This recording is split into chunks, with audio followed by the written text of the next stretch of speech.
Continental 1713, pista 35 à esquerda, liberado para decolagem. Um voo comercial de Denver, Colorado. Droga! Cai na decolagem.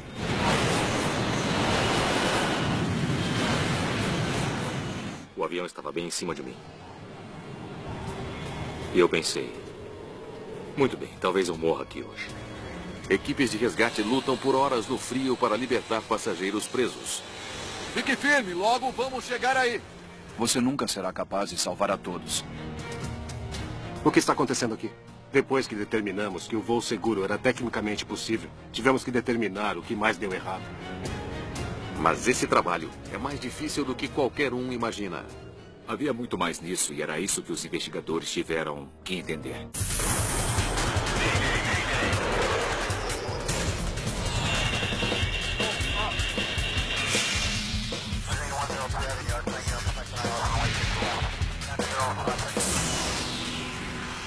Mayday Desastres Aéreos.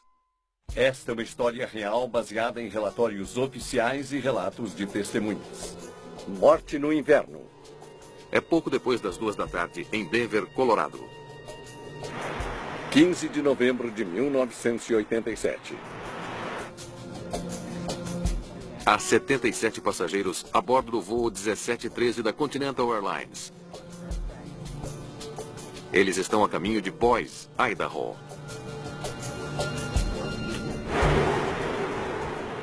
Tem nevado a manhã toda.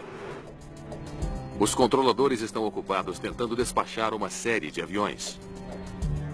Continental 65, pista 35 esquerda, liberado para decolar. O vento é 010 a 15. Liberado para decolar de 3 e 5 à esquerda, Continental 65.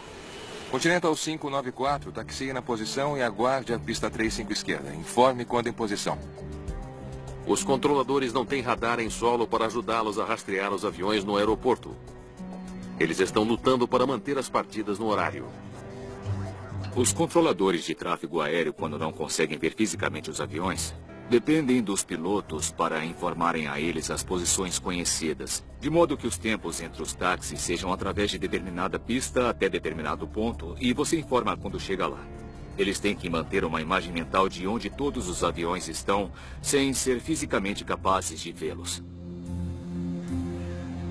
Os pilotos do voo 1713 estão esperando a sua vez de decolar. O clima de inverno já os atrasou em quase 1h30. Continental 594, torre. O comandante é Frank Zvonek, de 43 anos. Ele está voando para a Continental há quase 19 anos. Acho melhor dizer a eles que somos o número 1 aqui no lado norte. Torre de Denver, Continental 1713, é o número 1. TC9 para Continental. O copiloto Lee Butcher só está na empresa há alguns meses. Os pilotos estão no controle de um McDonnell Douglas DC-9, um avião de curto a médio alcance extremamente popular e econômico. As empresas aéreas podiam fazê-lo voar várias pernas em um só dia. Fazê-lo economicamente e de forma confiável. Continental 875, taxie em posição e aguarde. Continental 875, posicionar e aguardar. Ótima viagem, pai. Valeu. Foi divertido, não foi? Mas vai ser bom voltar para casa. Entre os passageiros do voo de 2 horas até Boise estão o adolescente Jason Kemper e o seu pai. Eles estão indo para casa. A gente estava viajando de Nebraska, onde fica a fazenda da família, para Boise, em Idaho. A gente tá aqui faz uma eternidade. Eu sei o que quer dizer, filho. Eu só me lembro de sentar e esperar e pensar, será que a gente nunca vai decolar? Senhoras e senhores, fomos liberados para taxiar em posição e aguardar na pista. Estaremos no ar muito em breve. Comissários, preparem a cabine para a partida. Às 2h14 da tarde, o voo 1713 se posiciona para decolar. Pré-decolagem, seletor de freio, ignição, cancelada. Continental 875 está no ar. Há um pouco de sujeira na pista. Continental 875, obrigado. Pra quem perguntar, tem um pouco de sujeira na pista. Sujeira. Velocidade de VR, 145. Não deslize. Os pilotos definiram sua velocidade de decolagem em 145 nós. Quando há um contaminante na pista, seja neve molhada, neve seca ou lama, tudo isso afeta diferentemente a aceleração e a capacidade de parada do avião. Continental 1713 está em posição. Tudo bem, obrigado. Freios acionados. O avião é seu. Tá bem. O copiloto Butcher pilotará o avião durante a decolagem de Denver. Continental 1713, pista 35 à esquerda, liberado para decolar. Continental 1713, liberado para decolar. Luzes acesas. Quando o avião começa a acelerar, o mais importante é manter o controle do avião e mantê-lo na linha central. Muito bem, potência definida para a esquerda e para a direita. Temos 95 nós. A gente ouviu os motores acelerando. O avião finalmente estava se movimentando na pista. Essa foi a parte mais emocionante da viagem. United 227, taxi e aguarde em posição. Enquanto o voo 1713 acelera na pista, o controlador já voltou sua atenção para o próximo voo da fila. V1. Que legal. O avião estava ganhando velocidade e aí ele finalmente decolou. Rodar.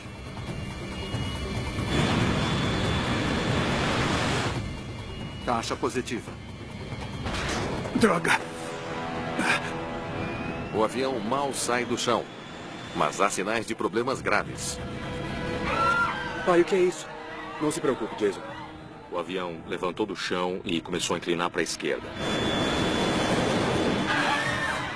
E aí, em seguida, o avião começou a inclinar para a direita. E eu fiquei pensando, o que está acontecendo aqui?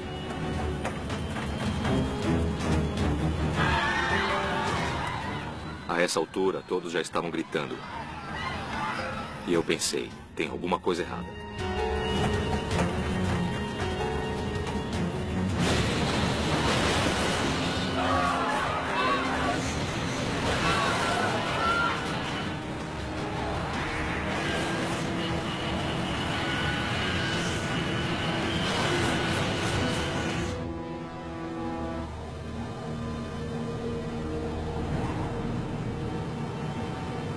Na torre, os controladores não sabem que algo está errado. United 227, por favor, avise quando estiver na pista. Torre, alguém acabou de cair da 35 esquerda. Tem uma grande bola de fogo. Continental 1713. Torre. Emergência. Todos do resgate para a pista 35 esquerda. Acho que tivemos um acidente. Um DC-9.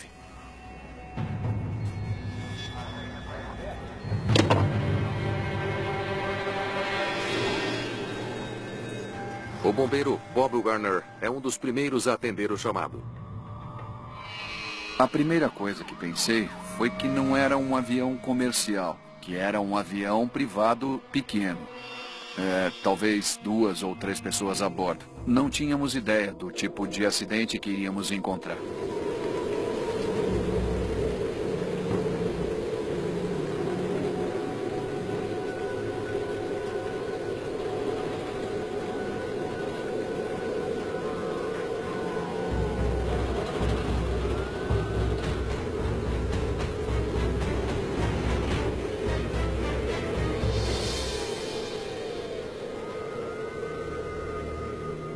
O avião estava em cima de mim. Havia apenas fuselagem e sucata de metal e muitos pedaços quebrados, todos em volta de mim.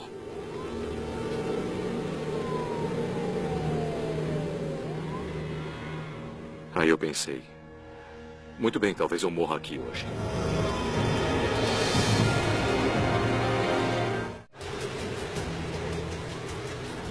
A escuridão cai sobre o local do acidente do voo 1713 da Continental em Denver. O bombeiro Bob Werner percebe rapidamente que o acidente é muito pior do que ele imaginava. Quando olhei e vi o Continental escrito de cabeça para baixo na lateral do avião, os meus planos mudaram imediatamente. Das 82 pessoas a bordo, mais da metade ainda estão vivas. Mas muitos dos sobreviventes, como Jason Kemper, estão presos nos destroços retorcidos. Eu me lembro de sentir muito frio. À minha esquerda tinha uma mulher. E ela estava histérica. Ela dizia: não vou viver até o dia de ação de graças. Nós temos que cortar uma parte dessa fuselagem.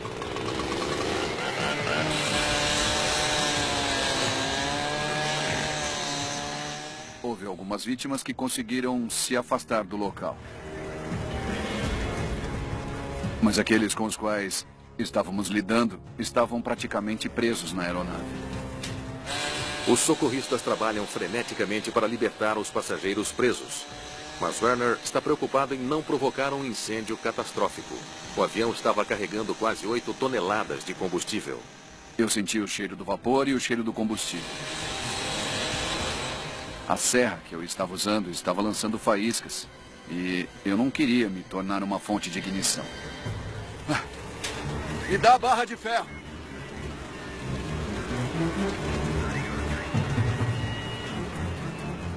Bob Werner luta por 5 horas e meia trabalhando sem parar para salvar vidas. Aguente firme, já vamos chegar aí. Eu estava cortando as coisas e elas não se moviam. Eu pensei, e agora, o que eu faço? Então tivemos que cortar um pouco de cada vez. Aquelas 5 horas e meia pareceram voar. Finalmente, após horas preso no frio intenso, Jason Kemper é libertado dos destroços.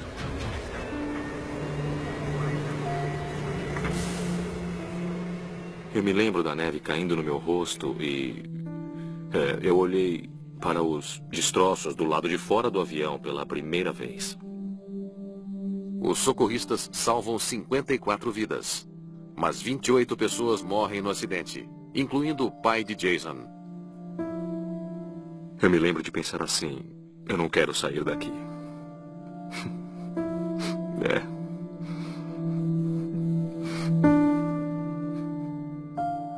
É o pior acidente da história no Aeroporto Internacional de Stapleton. Nós fazemos o que podemos e trabalhamos da forma mais rápida e eficaz possível. Mas você nunca será capaz de salvar a todos.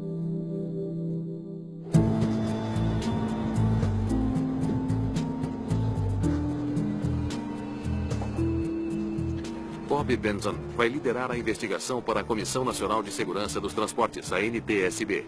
Foi meu primeiro trabalho em um grande acidente para uma grande companhia aérea e eu fiquei um pouco intimidado. Então eu queria fazer tudo certo. Tem os registros meteorológicos para a hora do acidente? Visibilidade, um pouco mais de meio quilômetro, neve moderada e neblina. Não são as melhores condições para voar, com certeza. Eu quero saber sobre as condições da pista e os protocolos de descongelamento. Estava nevando no momento do acidente. Estava abaixo de 0 e essas não são condições ideais para operações de aviação, mas nós não pudemos nos concentrar naquilo imediatamente porque outras aeronaves estavam decolando e aterrissando de forma rotineira. Então tinha que ser algo mais do que simplesmente o mau tempo. Os investigadores sabem que o voo 1713 mal saiu do chão. A falta de sustentação aponta para uma possível causa: os flaps. Richard Rodrigues é o investigador encarregado do funcionamento do avião. Nós tivemos um acidente recente envolvendo um MD-80 que não havia configurado a aeronave adequadamente para decolagem. Os flaps foram deixados para cima e não na posição de decolagem. Então essa era uma possibilidade e uma das coisas que procuramos em primeiro lugar. Sem dúvida não foram os flaps. Eles rapidamente descobrem que os flaps do voo 1713 estavam na posição correta para a decolagem. Os flaps estavam abaixados quando chegamos lá, então eles estavam configurados corretamente. Os investigadores precisarão da ajuda das duas caixas pretas do avião, se quiserem solucionar este caso. Felizmente, ambas são encontradas intactas. Os gravadores de voz registraram mais do que apenas as vozes na cabine de comando. Podemos determinar uma velocidade de rotação do motor, podemos ouvir interruptores sendo acionados, alertas sonoros que a aeronave emite, campainhas ou ruídos e coisas assim. Quais pistas os gravadores do voo 1713 contêm? Os investigadores não saberão até que os técnicos da NTSB tenham a chance de analisá-los. Enquanto os investigadores esperam pelos dados da caixa preta, eles esperam saber mais sobre o voo 1713 do controlador de plantão no momento do acidente. Muito bem. Vamos começar do início. Olha, quando eu soube deles, eles já estavam na pista. E isso meio que me pegou de surpresa.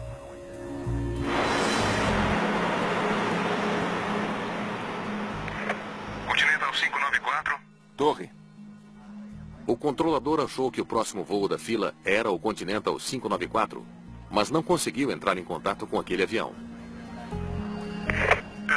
Torre de Denver, o número 1 na pista é... É o Continental 1713. 1713, você é um MD-80? Negativo, senhor, é um DC-9.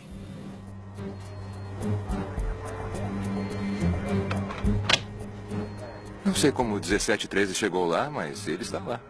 O controlador explica que, de repente, o voo 1713 relatou estar na pista. Ele deveria ter ido do portão para a estação de degelo e depois taxiado para a pista. Mas quando eu soube dele, ele já estava posicionado na pista. A revelação deixa os investigadores com uma pergunta crucial. O voo 1713 não fez o degelamento antes de seguir para a pista?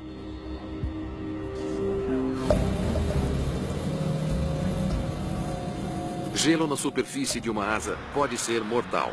Pode atrapalhar a capacidade da asa de produzir sustentação, levando a um stall aerodinâmico. É por isso que, em condições de inverno, os aviões devem ser degelados antes de cada decolagem. Por questões aerodinâmicas, você não vai querer que gelo fique aderido porque ele distorce o fluxo de ar e tem um efeito adverso na sustentação ou na capacidade de voar do avião. Os investigadores conferem com o supervisor de degelo. Então foi totalmente degelado e saiu para a pista? Os seus registros mostram que o voo 1713 fez degelo antes de ir para a pista. Os investigadores não estão nem perto de entender por que o avião não conseguiu decolar em segurança.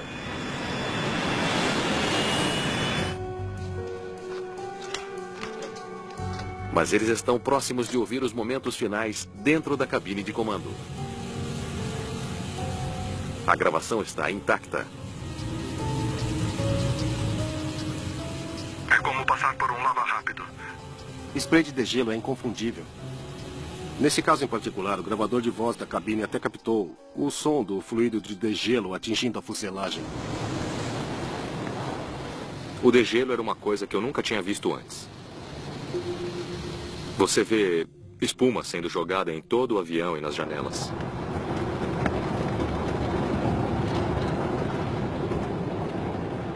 É isso. Degelo completo às 13h47. Então nós sabíamos exatamente quando aquele procedimento de degelo começou e exatamente quando parou.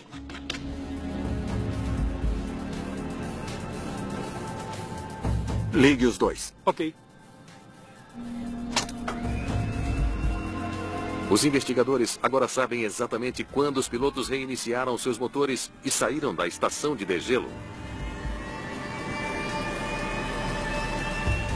Eles se perguntam se havia outros fatores que poderiam ter afetado o avião antes da decolagem. Stapleton só operava com duas pistas. 35 esquerda para decolagens e 35 esquerda para pousos. Eles analisam a disposição do aeroporto de Denver.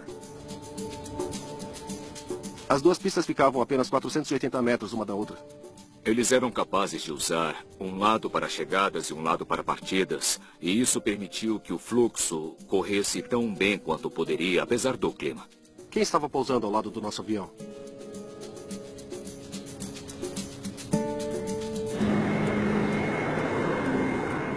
Eles podem criar vórtices de esteira perigosos. Ventos produzidos pelas pontas das asas podem viajar grandes distâncias. Até que ponto depende do peso do avião e das condições meteorológicas.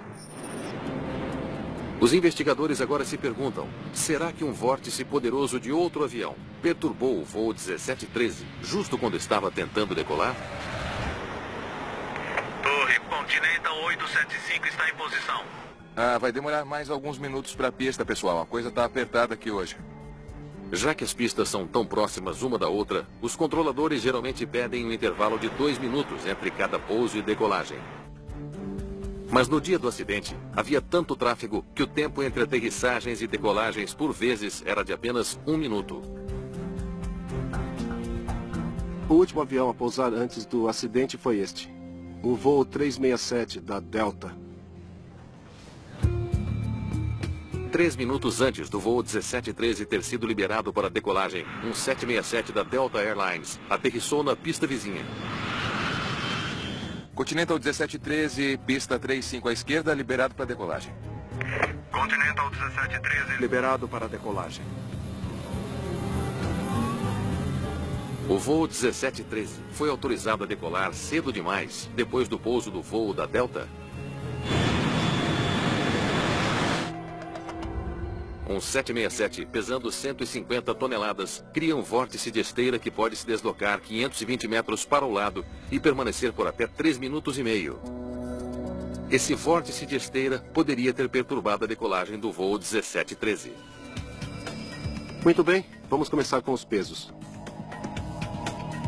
Usando registros de voo, os investigadores calculam o peso do avião da Delta que pousava. Eles incluem os passageiros, a bagagem e a carga de combustível e chegam a um número: 105 mil quilos. É difícil de gerar muito vórtice com este peso. E quanto aos ventos? Um vórtice de esteira viajará mais longe quando a atmosfera estiver calma e estável. Até mesmo ventos suaves podem ajudar a dissipar os vórtices de esteira. Neve moderada, vento soprando a 17 nós. Com base nos boletins meteorológicos do aeroporto de Stapleton, os investigadores calculam a distância que um vórtice de esteira poderia ter percorrido. Não há como um vórtice ter viajado 500 metros naquele dia. No final, quando levamos tudo em consideração, a velocidade do vento, a direção do vento, os pesos das aeronaves, etc., o encontro com o vórtice de esteira não poderia ter ocorrido. O que condenou o voo 1713 da Continental ainda é um mistério.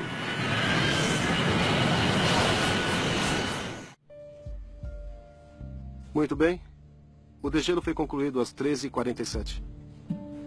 Os investigadores ainda estão à procura da causa da decolagem falha do Continental 1713. Eles começam uma análise detalhada dos vários movimentos do avião ao redor do aeroporto de Stapleton, em Denver. Eles precisam sair do chão nos próximos 20 minutos. Naquela época, o manual de operações de voo da Continental determinava que a tripulação precisava estar no ar em 20 minutos após o degelo. Após 20 minutos, o gelo derretido e a neve na asa podem começar a congelar novamente, formando uma nova camada de gelo. Vamos ver o que acontece. O voo 1713 saiu do solo dentro dos 20 minutos obrigatórios? Tempo decorrido, 1 minuto. Pré-decolagem? O gravador de voz revelou que os pilotos levaram 4 minutos para reiniciar os seus motores. Hidráulica? Confere. Em alta. Até aí tudo bem. Há tempo de sobra para chegar à pista e sair do chão. Motor antigelo? Está ligado. A tripulação leva mais 3 minutos para executar a lista de verificação de pré-táxi. Vá em frente no taxiamento. Eles estão em movimento.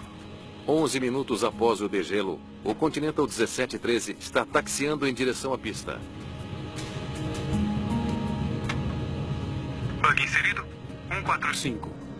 Deve levar apenas cerca de 1 minuto para chegar à pista a partir da estação de degelo. Tempo decorrido 12 minutos. A estação de degelo fica o mais perto possível da pista por razões óbvias. Você quer gelar e, em seguida, decolar o mais rápido possível.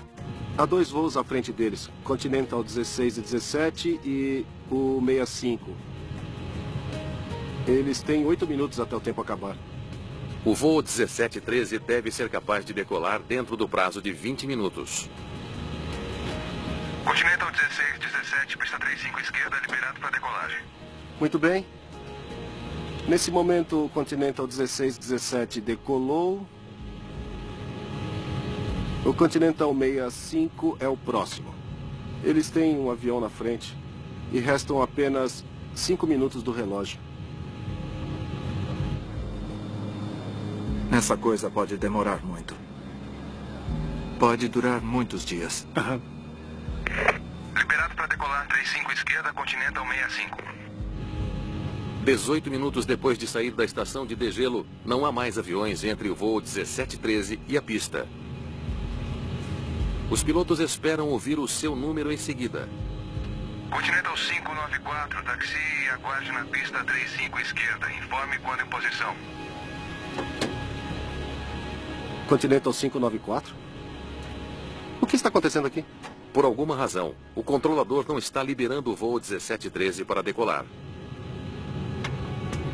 Foi muito confuso tentar descobrir onde cada aeronave estava, porque eram muitas no solo ao mesmo tempo e foi tão complicado que eu acabei indo a uma loja de brinquedos e comprando um monte de aviõezinhos de plástico, pegando o mapa grande do aeroporto e estávamos empurrando esses aviãozinhos de plástico só para que pudéssemos entender onde todo mundo estava.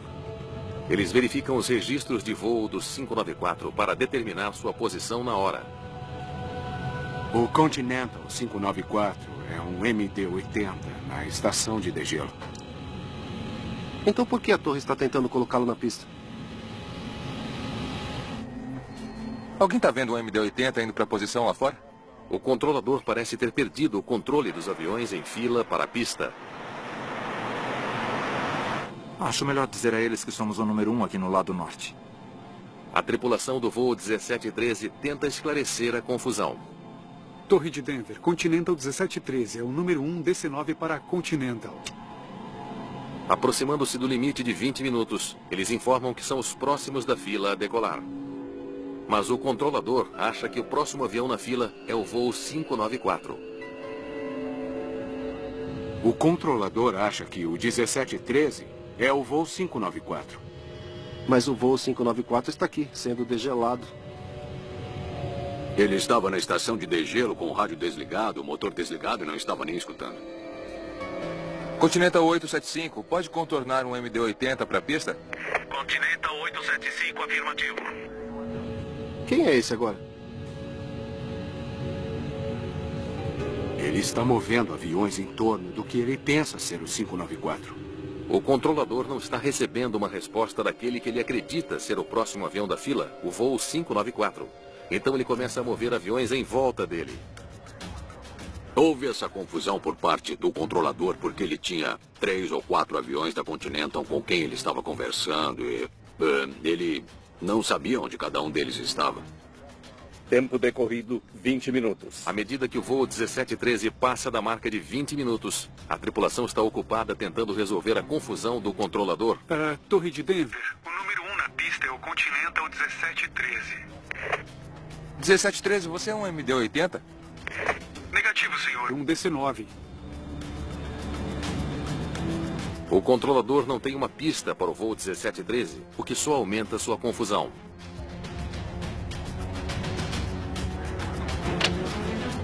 Eu não sei como o 1713 chegou lá, mas lá está ele. Tudo bem, obrigado. Muito bem, acho que conseguimos acertar isso. Vamos ver.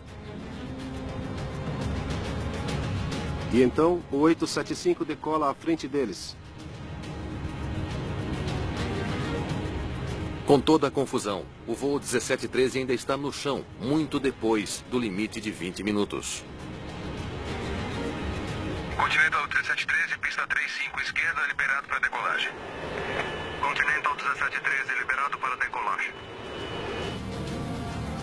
O DC-9 passou 27 minutos esperando na neve.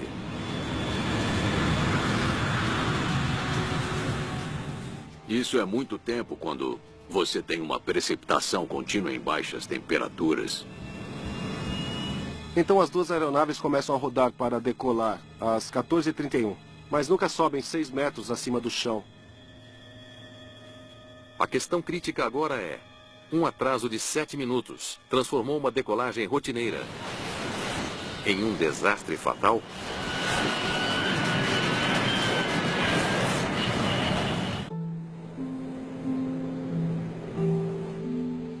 Os investigadores precisam saber quanta neve poderia ter acumulado nas asas do voo 1713 após o degelo.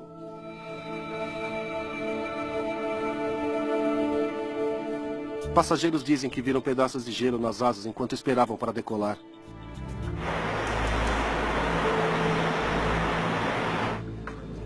A neve estava se acumulando na asa. E eu estava achando aquilo meio estranho. Isso é normal?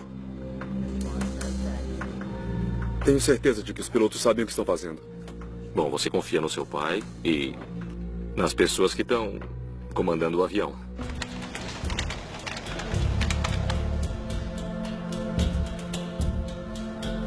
Muito bem.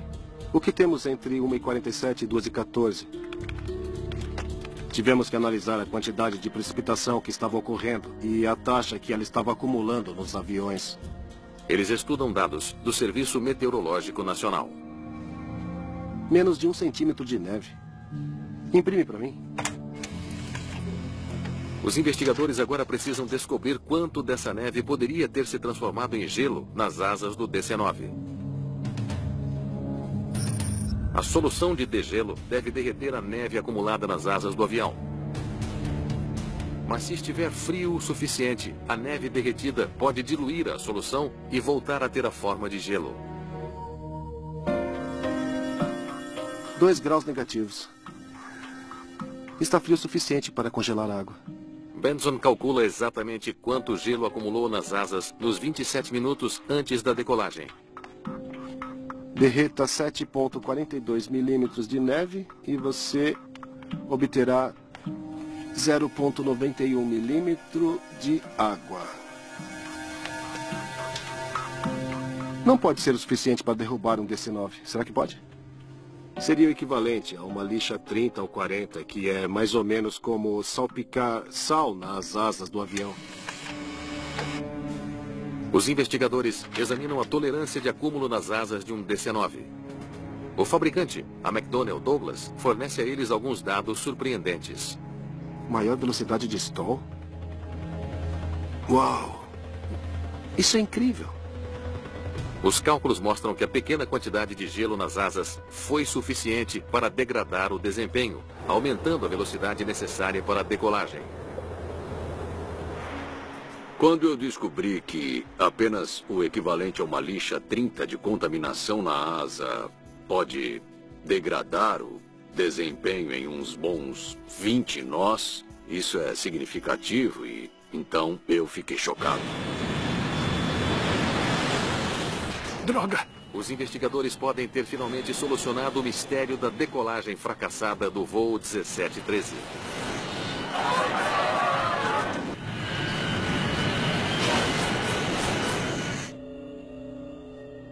Eles se voltam para os dados de voo, procurando por confirmação de que a contaminação por gelo causou um stall fatal. Espere um minuto. Vejam isto. Mas eles imediatamente identificam algo que sugere que há mais do que apenas gelo. O avião ultrapassou a velocidade de decolagem de 145 nós. Eles continuaram acelerando para 165 logo antes da queda.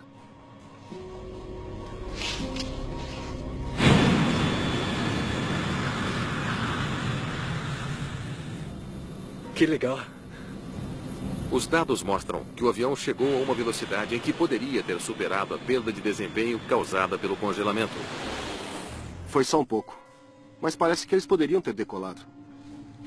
Nós determinamos que, mesmo com a contaminação e o tipo de aeronave, etc., Pilotada corretamente, a aeronave provavelmente teria sido capaz de decolar e voar em segurança. Portanto, o congelamento foi um fator, mas não o único.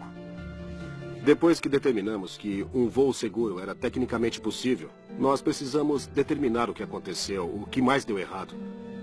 Me mostra o ângulo de ataque. E o que está acontecendo aqui? Os investigadores estão intrigados com o ângulo de subida do avião durante a decolagem.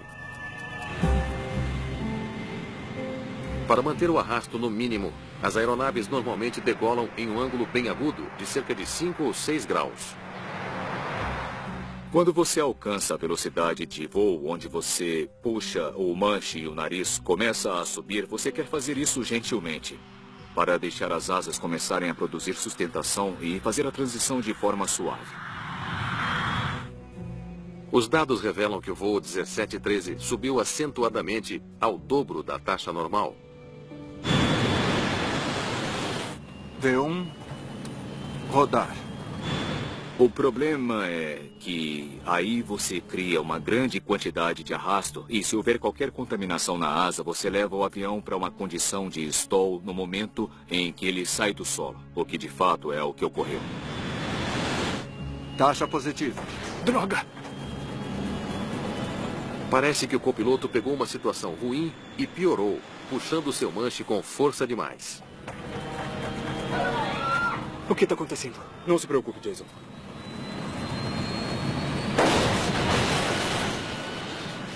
Como um piloto treinado pode cometer um erro tão letal? É a próxima pergunta na lista. Uma vez que determinamos que a taxa de rotação e a angulação que a aeronave obteve muito rapidamente em rotação foram muito altos, nós precisamos tentar descobrir o porquê disso tudo.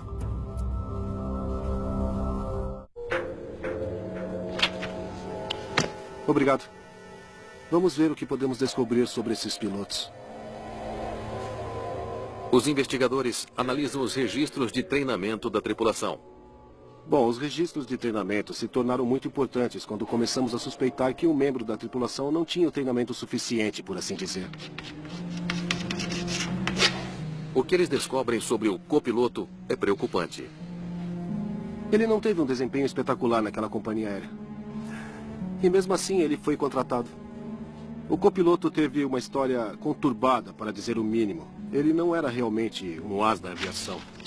Então, em maio de 86, ele não passou no exame de voo. Ouça essa. Ele não manteve a posição quando deveria e depois errou a aproximação. O copiloto falhou em algumas provas e teve alguns problemas nos turbohélices. Adivinhe quem o contratou em seguida? Ele não estava totalmente familiarizado com todas as tarefas que tinha que fazer voando este novo avião. Este foi um grande passo para ele. Os investigadores vasculham os registros de emprego de Lee Butcher, tentando entender como ele foi contratado pela Continental Airlines. Espere, pare. É das empresas que o demitiram? Eles logo descobrem que, embora a Continental tenha feito uma checagem de antecedentes sobre Butcher, a companhia não estava informada sobre seu desempenho medíocre. O empregador anterior informou a Continental que esse piloto tinha saído de lá para buscar outras oportunidades, mas que ele saiu de lá porque quis. Nós achamos que a razão pela qual o empregador anterior não foi totalmente sincero sobre as habilidades do copiloto era porque ele estava com medo de um processo, com medo de ser processado pelo copiloto. 4 meses depois de ter sido contratado e com apenas 36 horas pilotando grandes jatos de passageiros, ele acelerou demais um DC-9, levando a um stall fatal, que ceifou 28 vidas. Aquele jovem jamais poderia estar numa aeronave grande. As revelações sobre o copiloto levantam uma importante questão sobre o comandante do voo. Por que ele permitiu que o copiloto tentasse uma decolagem complicada em uma pista coberta de neve?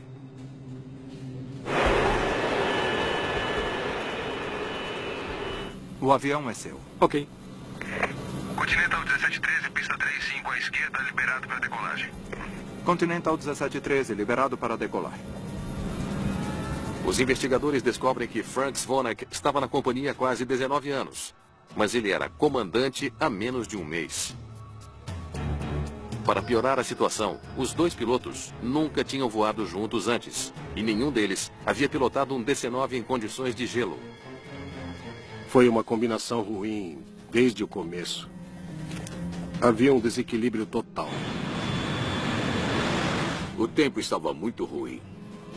O comandante estava realmente errado ao deixar o copiloto fazer aquela decolagem. Os investigadores concluem que o comandante inexperiente não estava preparado para o que viria a seguir. V1. Rodar. Taxa positiva. Droga! O comandante Zvonek não faz nada para neutralizar as ações catastróficas de seu copiloto. A combinação de um piloto recém-promovido a comandante, um copiloto novato e uma fina camada de gelo se mostra letal. Se a taxa de rotação estivesse na velocidade normal ou mesmo ligeiramente abaixo, é bem provável que o avião tivesse acelerado normalmente, produzido sustentação normalmente e que a decolagem teria prosseguido normalmente.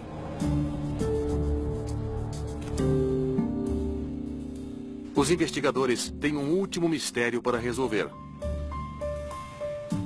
Torre de Denver, número 1 na pista é Continental 1713. 1713, você é um MD-80?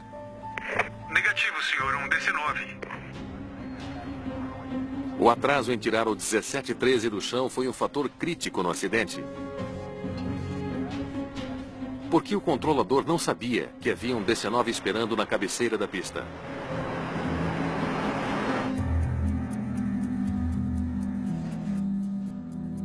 Eles nunca pediram permissão para taxiar. Continental 1713, no Delta 18, indo para Boise. Continental 1713 liberado para Boise. Tudo bem? Estamos prontos. Os investigadores descobrem que os pilotos começaram a taxiar para a estação de degelo sem a devida autorização, criando confusão para os controladores. Daquele ponto em diante, ninguém tinha uma imagem clara do paradeiro do avião. O fato de que a aeronave acidentada, o 1713, estava taxiando por aí, quase ao seu bel prazer, sem uma ideia real de onde ele estava indo. E ele não estava dizendo à torre onde estava indo. Isso é uma coisa muito séria. Eles poderiam ter superado um dos problemas, mas os dois juntos não tiveram chance. No final, foram necessárias duas razões principais para fazer o acidente acontecer. Se você tirar uma, o gelo, então a aceleração rápida não teria importado demais.